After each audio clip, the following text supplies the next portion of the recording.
como é que foi essa chegada aqui? Por que a senhora veio morar aqui em Jacareí? Porque o meu esposo, ele foi diretor de escola. Eu fiz administração escolar também, mas eu não queria. Ele já gostava e ele já tinha administrado uma escola em São Paulo. Aí ele recebeu uma transferência para vir a Jacareí, então viemos. Aí ele ficou com essa parte de direção escolar e eu na parte docente, eu dava aulas. E como eu era mulher de diretor, onde faltasse alguém, eu estava. Então eu não tinha uma matéria.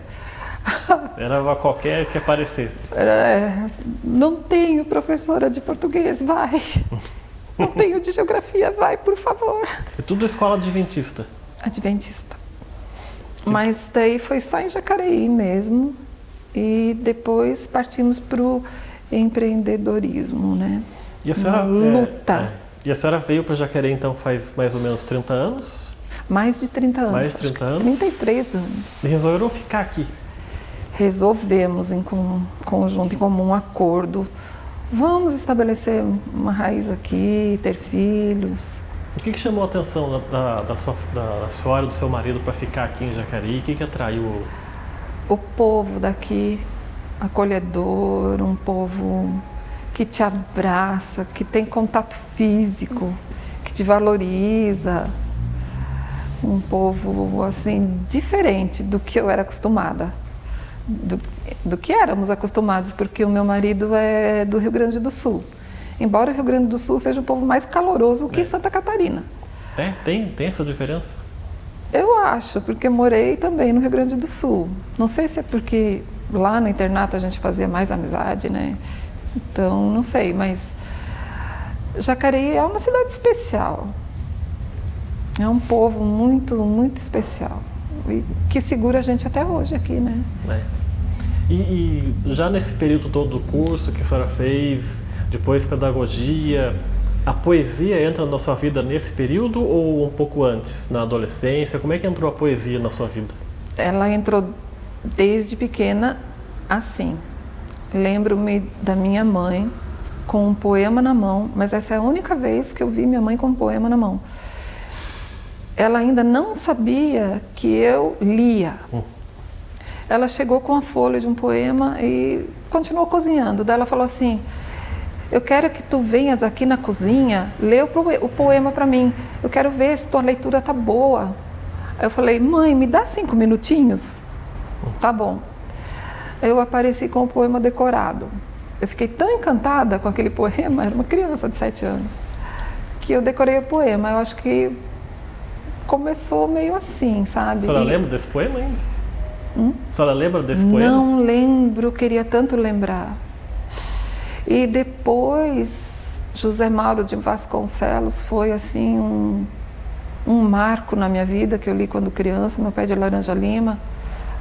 Aquilo mexe com o ser assim, mais profundo, até de uma criança. Então, eu acho que foi assim. Eu lia à noite, uma criança notívaga, pegava uma lanterninha e ficava lendo escondido. Aí lia Heide, que é um livro alemão lá, lia tanta coisa, não lembro. Ia dormir de madrugada? Madrugada. De manhã tinha escola cedo. Daí o que acontecia? Mais bullying na escola. Não, ela é um ET. Não, ela é de outro planeta. Vamos bater? Batiam. Você apanhou dos colegas? Apanhei. E eu não sei, eu não tinha essa natureza de chegar para um adulto e falar. Minha natureza era de guardar aquilo. A senhora nunca denunciou? Nunca. Eu acho que incorporei aquilo, devo ser do outro mundo mesmo. Devo merecer isso. Acho que baixa a autoestima, não sei. É porque naquela época bullying, a palavra nem existia, né? Então a pessoa ficava, né, como a senhora falou, acho que eu merecia mesmo. A senhora até se sentia culpada. Culpada, porque quando as professoras iam ensinar qualquer coisa, qualquer coisa eu já sabia. Eu não entendia por que eu sabia. Então, automaticamente, o que eu fazia? Eu era uma segunda professora. Como é que as crianças iam aceitar? Que essa menina da nossa idade fica aí fazendo prova com a gente e tomando lição, por quê? O que ela é melhor que a gente? Vamos bater. E a senhora não sentia raiva? Eu sentia muita tristeza, raiva não. Vai entender os melindres da mente humana. Nunca ficou aquele negócio de vingança? Nunca. Nunca. E a literatura ajudava a senhora de que forma? Era um refúgio, mais um refúgio. E sempre mais poesia? Não. Naquela época, não. Não era poesia. Naquela época eram uns livros assim, Poliana, Heidi, José Mauro de Vasconcelos e outros assim dessa linha que contavam histórias, né? Depois da idade adulta que eu acho que começou a despertar a poesia, com um poema de Cassiano Ricardo que eu acho que virou um mantra na minha vida. Eu não sei em que ano eu li isso. É uma coisa que me marcou de tal maneira que todos os dias eu penso nesse poema. E ele é joseense, né? Cassiano Ricardo. E eu, lá em Santa Catarina, tive contato com esse poema dele que se chama O Relógio. Você sabe o trecho? Deixa eu ver se eu lembro. Diante de coisa tão doída, conservemo-nos serenos.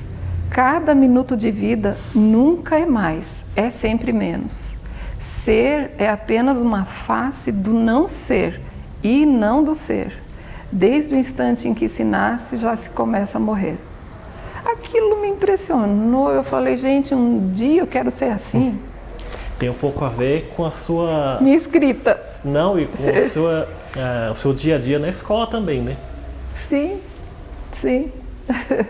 E me acompanhou, é um mantra na minha vida. Esse poema me acompanha e está sempre no meu coração. E a senhora começa ainda a escrever poesia em qual fase da sua vida? Porque para escrever mais forte foi agora com as mídias sociais, na verdade. O incentivo, o feedback que você recebe. A senhora posta e daí já tem o... Já, E comecei com um site chamado Vidráguas, que tinha, assim, uns poetas bem... sei lá como te dizer, eles já eram mais experientes. E entrei nesse Vidráguas a convite, e levei cada susto ali, cada crítica, cada tombo. Mas continuei firme. Aí fiquei amiga da administradora de Vidráguas, Carmen Silvia Pressoto, uma baita poeta gaúcha, maravilhosa, uma escritora maravilhosa. Ela acabou gostando de mim e acabou me abraçando como amiga. E ali eu continuei escrevendo e começou a florescer. Eu comecei a ser levada para o site Vidráguas, que muita gente não conseguia, queria ir para o site, não conseguia. Eu comecei a ir para o site, comecei a ir para o blog e dali para vários outros blogs e as coisas foram acontecendo muito rápido. Essa escrita do Rio Grande do Sul, a senhora diria que é uma escrita própria, com características próprias? Cada região tem, né, o seu lado assim, regionalista, isso transparece na literatura, né? Mas agora tem uma poeta, a Marga Sedon, que até ela está no meu grupo de mulheres poetas na literatura brasileira, de um garimpeiro de mulheres poetas contemporâneas, que é Rubens Jardim. Ele é renomado, ele tem muitas obras traduzidas pelo mundo todo e ele garimpa pessoas para colocar no blog dele. E ela trata bem essa coisa do regionalismo na poesia dela, mas não são todos. E para escrever poesia, a senhora tem um processo de escrita? Porque a inspiração depende se ficar dependendo da inspiração é meio difícil. Como é que é essa... É uma inspiração que é um trabalho, né? Eu acho que ler. Eu falo que todos nós somos escritores, né? estamos escrevendo a nossa vida. Então, todo mundo é escritor. Não existe aquele A ou B que não seja um escritor, ele apenas não está exercendo. E observar a vida também é a contemplação. Você, como Kundera fala, você molha os seus pés num rio semântico. Porque eu posso te falar várias palavras com lógica, e você pode me falar várias palavras com lógica, e aquilo pode não fazer sentido para nós dois. Mas se ambos mergulharmos num riacho semântico, as nossas palavras vão se encontrar, nós vamos nos entender. Então eu acho que a poesia é muito isso. É o meu silêncio interior abraçando o silêncio de outras pessoas. E por isso eu recebo assim, muito carinho, muitas homenagens, muitos presentes, assim, pessoas que me fazem poemas para mim, sabe? Eu nunca esperei isso na minha vida.